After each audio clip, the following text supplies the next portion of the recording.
बाबा दफ्तर में एक से एक 16 साल की खूबसूरत लड़कियां रखते थे। कोई 40,000 तनख्वाह लेती तो कोई 50,000। मैं उनकी किस्मत पर रश करती।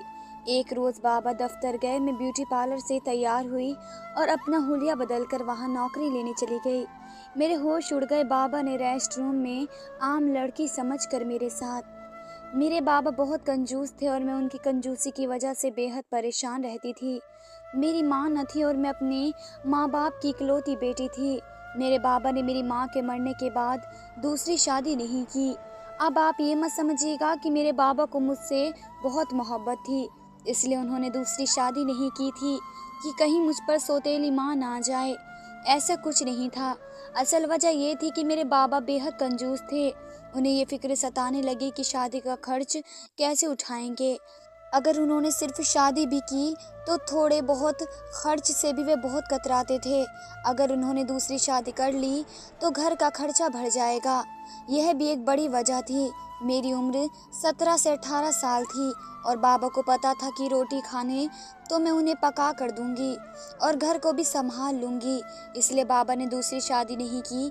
हालांकि मेरे बाबा की गिनती अमीर लोगों में होती थी, लेकिन हमारे घर में राशन भी बड़ा नाप तोल कर आता था। मुझे समझ नहीं आता था कि बाबा की बेइंतहा कंजूसी किस वजह से थी, क्योंकि जब भी मैं बाबा से किसी भी चीज़ की फरमाइश करती तो वे कहते, बेटा जी पैसा पेड़ों पर नहीं होता जिसे मैं तोड़ कर ला दूं। तुम्हें अंदाज भी है कि महंगाई कितनी बढ़ गई है। जब तक कि तुम्हारे कपड़े पुराने नहीं हो जाते, ये सोचना भी मत कि मैं तुम्हें नए कपड़े ला कर दूंगा। लोग कहते हैं कि अगर इंसान की इकलौती औलाद हो तो माँ बाप इसके नखरे उठाते हैं, इसकी ख्वाहिशें पूरी करते हैं। मेरे बाबा के पास ऊपर वाले का दिया सब कुछ था, लेकिन उनकी कंजूसी का ये आलम था कि वह मुझे ज़रूरत की चीज़ भी तरस तरस कर देते थे। बाबा ने घर के काम के लिए भी कोई नौकरानी नहीं रखी थी। सारे काम वे मुझसे ही करवाते थे। अभी मेरे कामों में ऐब भी निकालते थे। मैं कॉलेज जाती थी तो मेरी दोस्त अपने नए नए ब्रांडेड सूट दिखाती।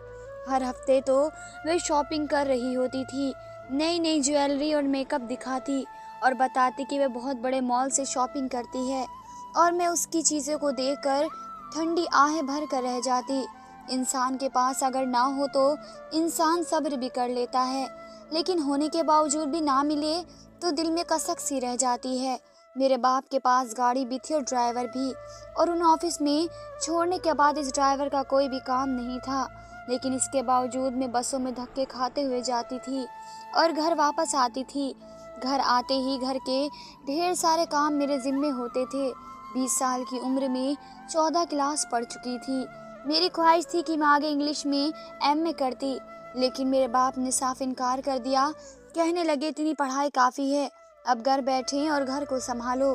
घर तो मैं पहले से ही संभाल रही थी, लेकिन मैं अपने घर के इस माहौल से तंग आ चुकी थी। इन्हीं दिनों मेरा एक रिश्ता आ गया।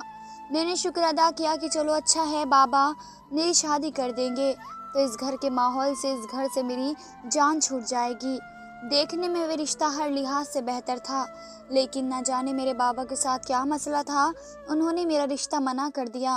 कहने लगे कि लड़का और इसका घराना बस सही सा है, यह तो मेरे पैसों पर नजर रखेगा, आए दिन मुझसे ही मांगेगा, और मैं तुम्हारी शादी ऐसी जगह नहीं कर सकता जिनकी नज़र मेरे पैसे और मेरे घर और मेरे कारोबार पर हो।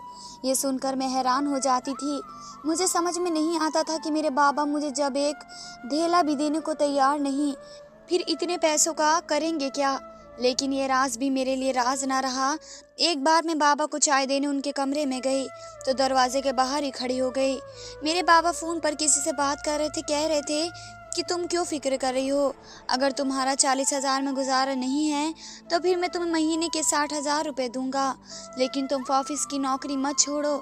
ये सुनकर मुझे हैरत का झटका लगा था। बाबा तो पूरे महीने का राशन और पूरे घर का खर्चा भी 40,000 तक ना देते थे, और एक लड़की जो कि उनका ऑफिस में नौकरी करती थी इसे 40,000 से 60,000 भी देने को तैयार थे। भला वह ऐसा भी क्या काम उनसे करवाते थे कि जो 60,000 महीना दे रहे थे। लेकिन बाबा की अगली बात ने तो मुझे हैरत में डाल दिया। उस लड़की से कहने लगे कि तुम्हारे लिए गोल्ड की चैन और लॉकेट खरीदा है मैंने। मुझे अभी भी याद है कि तुम्हारी सालगिरह इस महीने की 10 तारीख को आती है। मैंने तुम्हारे लिए तोहफा भी खरीद लिया और तुम हो कि ज़रा ज़रा सी बात पर नौकरी छोड़ने की बात करती हो। ये सुनना था कि मेरे हाथ से कब गिरते गिरते बचा था। मेरा तो दिमाग चकराने लगा था। मेरे लिए मेरे बाप के पास कुछ न था। मुझे याद आने लगा कि मैंने सिर्फ बाबा से 10,000 मांगे थे कि बाबा को तो यह तक नहीं मालूम था कि मेरी सालगिरह कब आती है। मैंने त्योहार का जोड़ा बनाना है, लेकिन बाबा ने कहा कि कोई ज़रूरत नहीं है फिजूल खर्च करने की। जानती हो कि कितनी मेहनत से मैं पैसे कमाता हूँ और तुम्हारे शौक खत्म नहीं होते। बाबा ने वहीं मुझे 700 या 800 वाला सादा सा सूट ला कर दिया, जो कि मेरे कहीं पहनने के काबिल भी नहीं था। लेकिन मैं खामोश हो गई थी और अपने ऑफिस में काम करने वाली लड़की को सोने की चैन लॉकेट, वह भी इस दौर में जब 1 तोला सोना भी हज़ारों में पहुंच गया है। मेरा दिल जल कर राख हुआ था। अगर बाबा का इस लड़की से कोई चक्कर भी था तो शादी कर लेते भला। बाबा को किसी बात की रोक टोक नहीं थी। मेरी कौन सी माँ उनके सर पर बैठी थी कि उन्हें इस बात की इजाज़त लेनी पड़ती। बहरहाल जो भी था, मैं सोच में पड़ गई थी। मैंने दरवाजे को दस्तक दिया, कहा कि बाबा चाय लेकर आई हूँ। ये कहना था कि जब मैं अंदर आई तब तक फ़ोन बाबा ने काट दिया और बेड पर रख दिया था। मैंने चाय बाबा को दे दिया तो चाय लेकर बाबा मुझे घूरने लगे। कहने लगे कि कितनी बार तुम्हें समझाया है कि पत्ती और दूध कम डालकर पतली चाय बनाया करो, लेकिन तुम्हें कहाँ समझ आती है। जानती हो दूध कितने रुपए किलो हो गया है? 200 से ऊपर हो गया है। और चाय की पत्ती भी कितनी महंगी है। और एक तू है कि बस बाप का पैसा उड़ाने में लगी हुई है। मुझे तो बाबा की बातें ही समझ में नहीं आ रही थी। यहाँ बाबा पाई पाई का हिसाब रखते थे और अपने ऑफिस की लड़कियों को ऐश करवा रहे थे। बस सिर्फ यहीं तक नहीं था। अगले ही दिन मैंने बाबा को फ़ोन पर यह कहते सुना कि आज तुम सब लड़कियों को मेरी तरफ से होटल में खाने की दावत है। मैं तुम सब लोगों को एक होटल में ले जाऊंगा। वहाँ पर जो चाहे खाओ पियो, जितना चाहे खाओ, कोई रोक टोक नहीं है। ये सुनकर तो मेरा और भी दिमाग खोलने लगा था। मुझे नहीं याद कि जब से मैंने होश संभाला था बाबा ने मुझे एक बार भी बाहर का खाना खिलाया हो। हमेशा यही कहते थे कि घर पर पकाओ, सादे खाने की आदत डालो। ये बाजार के आया खाना मेरी जेब बर्दाश्त नहीं कर सकती। इस बार तो मेरी आंखों से टप टप आंसू बहने लगे। मैं चाह कर भी अपने होश खो बैठी थी। अपने बाप के पास हर चीज़ और बेशुमार पैसा होने के बावजूद मैं तंगी से ज़िंदगी गुजार रही थी और बाबा की मेहरबानी अपने ऑफिस में काम करने वाली लड़कियों के ऊपर थी। मैं किचन के दरवाजे के पास खड़ी आंखों से टप टप आंसू बहा रही थी। जब बाबा ने कान से फ़ोन हटाया तो मेरी तरफ ध्यान दिया। मुझे देखकर कहने लगे, तुम्हें क्या हुआ है? सुबह सुबह रोना क्यों शुरू कर दिया है? अजीब मनहूसियत फैला रही हो। तुम्हारी माँ ने तुम्हें ये नहीं सिखाया था कि जब घर से कोई जाने लगा हो तो रोते नहीं हैं? बाबा की डांट सुनकर मेरी ज़बान को तो जैसे ताला ही लग चुका था। मैं डर कर फ़ौरन अपने आंसू साफ करने लगी और बोली कि बाबा, आप अपने ऑफिस की लड़कियों को खाना खिलाने के लिए लेकर जा रहे हैं तो मुझे भी अपने साथ ले जाएं। मगर मेरी बात मेरे होठों पर अधूरी ही रह गई थी। बाबा फ़ौरन बात काट कर बोले, होश में तो हो? अब मैं तुम्हें भी वहाँ साथ लेकर चला जाऊँ? चुपचाप घर में रहो और जो दाल रोटी पड़ी है खाकर गुजारा करो। आइंदा मुझे यूँ बीच में टोका तो अच्छा नहीं होगा। ऐसा कहकर बाबा जल्दी जल्दी कदम उठाते घर से निकल चुके थे। अगर इस वक्त कोई हमारे घर में आ जाता और मेरे बाबा के ठाट बाट देखता और मुझ पर नज़र दौड़ाता तो वे बिल्कुल भी यकीन न कर पाता कि मैं अपने बाबा की बेटी हूँ, क्योंकि मेरी हालत तो किसी नौकरानी से कम न थी। न जाने क्यों बाबा मेरे साथ ऐसा कर रहे थे। शायद उन्हें मेरे वजूद से ही नफरत थी। इस रोज़ घर में राशन खत्म हो चुका था। बाबा को कई बार कॉल मिलाए मगर उन्होंने मेरी कॉल काट दी, क्योंकि वे अपने इन ऑफिस की लड़कियों के साथ होटल पर खाना खाने में बिजी होंगे। ये सोचकर मेरा दिमाग फटने लगा कि फिर बाबा मेरे साथ ऐसा क्यों करते हैं? मैंने क्या बिगाड़ा है उनका? घर में देखा तो थोड़ा सा मूंग दाल पड़ी हुई थी, वही बनाकर मैं रोटी के साथ खाने लगी। मेरा तो अलग तक कड़वा हो चुका था। वह दाल मुझे बहुत बुरी लगने लगी थी। सारा खाना वहीं छोड़ा और अपने कमरे में आकर अपनी माँ की तस्वीर सीने से लगाए फूट फूट कर रोने लगी। इस रोज़ न जाने कब मेरे बाबा वापस घर आए थे। सुबह उठी तो बाबा से बगैर बोले नाश्ता बनाया और उनके सामने रख दिया। वे काफ़ी खुश लग रहे थे। अभी मैंने खामोशी से थोड़ा बहुत नाश्ता किया और फिर बरसों में धके खाने के लिए घर से निकल गई। कभी कभी मुझे लगता था कि शायद मैं उनकी सौतेली बेटी हूँ। मगर जब इस रोज़ कॉलेज गई तो मेरी सहेलियाँ खूब बन ठन कर तैयार होकर आई थी, क्योंकि आज हमारा इस सेमेस्टर का आखिरी दिन था। मगर मैं वही पुराने कपड़े पहनकर कॉलेज आई थी। चेहरे पर सादी उदासी थी। वह अपनी महंगी महंगी चीज़ अपनी सहेलियों को दिखा रही थी और कह रही थी कि उनके बाप और भाई ने उनके लिए सब मंगवाया है। और एक मैं थी जिसके बाबा उनके बाप से भी ज़्यादा अमीर थे, मगर इसके बावजूद मैं इस हालत को तरसती थी। मेरा दिमाग अब बगावत पर आया था। मुझे उन लड़कियों पर गुस्सा आने लगा जिनको बाबा इतनी ज़्यादा तनख्वाह देते थे। आखिर वह कौन सा ऐसा काम करती थी जो इतने पैसे कमा रही थी। ऐसे तो बाबा मुझे पैसे देने वाले ना थे, इसलिए मैंने सोचा कि क्यों ना मैं भी बाबा के ऑफिस में ही काम करने लग जाऊं। आखिर मुझे भी तो पता चले कि बाबा वहां काम करने वाली लड़कियों को इतने पैसे क्यों देते हैं। मगर कैसे, मेरे बाबा तो हर वक्त दफ्तर में ही मौजूद होते थे। अगर मैं उनके ऑफिस में जाती तो वे मुझे पहचान लेते, या फिर मैं कैसे उनके ऑफिस में जाकर काम कर सकती थी।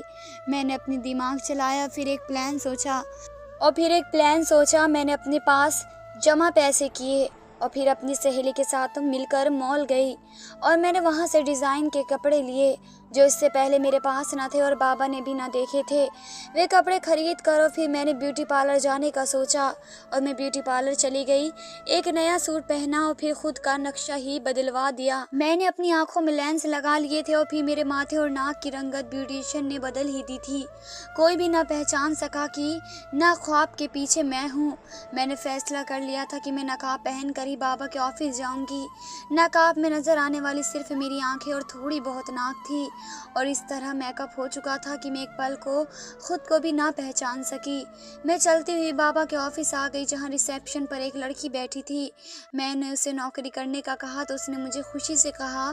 फिर मुझे मेरे माँ बाप के बारे में पूछने लगी तो मैंने कहा कि मेरी माँ की मौत हो चुकी है और मेरे बाप मेरा खर्च नहीं उठा सकते। तो वह लड़की कहने लगी कि आप बिल्कुल सही जगह पर आई हैं, जहाँ पर आपकी हर ख्वाहिश पूरी हो जाएगी। बस आपने हमारे सर को अपना राज बताना होगा। इनके अल्फाज इस वक्त मुझे समझ ना आए। मैं हाँ में सर हिलाती गई और फिर अंदर चली गई। मुझे वहाँ पर काम करने वाली लड़कियों ने काम बताया और कहा कि वहाँ पर काम करने वाली सभी लड़कियाँ 17 से 18 साल की उम्र की हैं। उनकी पढ़ाई भी कुछ ज़्यादा ना थी, मगर इसके बावजूद बाबा ने अपने बिजनेस के लिए उन लड़कियों को अलग दफ्तर बनाकर यहाँ रखा हुआ था। वह सभी लड़कियाँ मुझे काफ़ी बेफिक्र और खुश दिखाई दे रही थी। मैं अभी काम सीख रही थी कि तभी मेरे बाबा वहाँ पर दाखिल हुए। एक पल को मेरा वजूद कांपने लगा, कहीं बाबा मुझे पहचान ही ना ले। बाबा जब मेरे करीब से गुजरे तो एकदम से चलते चलते उनके कदम मेरे पास रुके। वे पलट कर मुझे देखने लगे और वहाँ पर मौजूद एक लड़की को कहने लगे, ये नई लड़की कौन है? तो वे उन्हें मेरे बारे में बताने लगी। मेरे बाबा हाँ में सर हिलाते हुए वहाँ से अपने ऑफिस में चले गए और मैं सुकून का सांस लिया कि शुक्र है मेरे बाबा ने मुझे पहचाना नहीं। तभी बारी बारी हर लड़की मेरे बाबा के ऑफिस में जाने लगी। जो अभी बाबा के ऑफिस में जा रही थी 10 मिनट बाद ही बाहर आ रही थी और ये देखकर मुझे थोड़ी हैरत हुई कि आखिर ये अंदर कौन सा काम कर रही थी। सभी लड़कियां होकर आ चुकी थी तो आखिरी लड़की बाहर आई और मुझसे कहने लगी कि तुम्हें बुला रहे हैं सर अंदर, तुम उनसे जाकर मिल लो। मुझे थोड़ा अजीब लगा मगर मैं गहरी सांस लेते हुए उठी और बाबा के कैबिन का दरवाज़ा खोलकर अंदर चली गई। बाबा इस वक्त खिड़की की तरफ मुंह किए खड़े थे, मुझे इशारे से कुर्सी पर बैठने का कह रहे थे। मैं जैसे ही कुर्सी पर बैठी तो उन्होंने दरवाजे को लॉक कर दिया। मेरा तो दिल बाहर को आया था।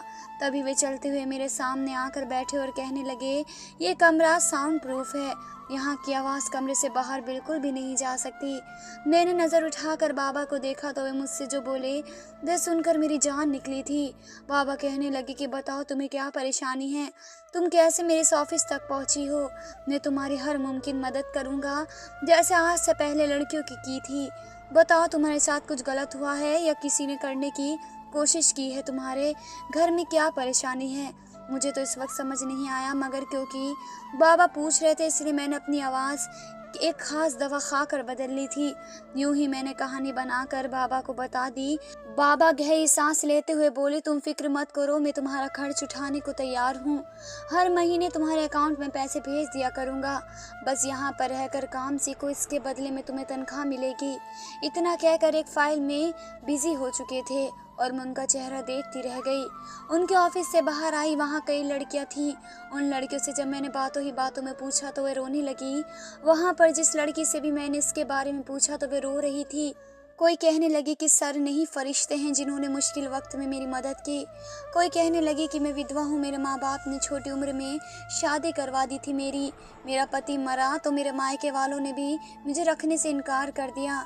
मैं डरने लगी थी, मगर भला हो सरकार जिन्होंने मुझे नौकरी दी और मुझे पैरों पर खड़ा किया। वही एक लड़की मेरे पास आकर कहने लगी कि मेरे बाप एक हादसे में मर गए थे।